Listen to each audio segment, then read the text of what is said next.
ତମ ଗୋଷ୍ଠୀ ନା ମାକୁଡ଼ି ଗୋଷ୍ଠୀ। ଆମେ ସକାଳୁ ଉଠି ଘର ତଡ଼ା ଖାଇକି ଚାଲିଗଲୁ ମନ୍ଦିରରେ ମାଗଣା ଖାଇବାକୁ। ମନ୍ଦିରରେ ପହଞ୍ଚି ଦେଖିଲୁ ଏଠାରେ ତ କିଛି ମିଳୁନି। ତେବେ ଆମେ ଦର୍ଶନ କଲୁ। ଦେଇକି ଆମେ ଚାଲିଗଲୁ ରାମ ମନ୍ଦିର ସେକେଣ୍ଡ।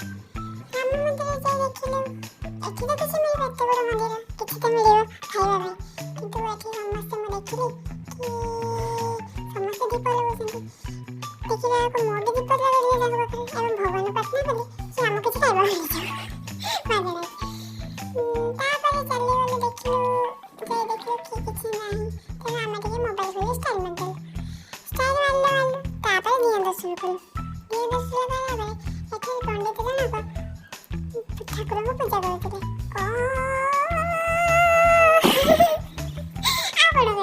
ଆପଣମାନେ ଦେଖୁଥିବେ କେତେ ଭିଡ଼। ତାପରେ ଏଠି କଳସ ସ୍ଥାପନ କରାଗଲା। ତାପରେ ଆମେ କ'ଣ କଲୁ, ସେଠି ଖାଇବା ନ ପାଇ ବେଲଜ୍ୟା ରଙ୍ଗ ଫେରିଗଲୁ ବା ଇଏ ରଙ୍ଗ ଫେରିଗଲୁ।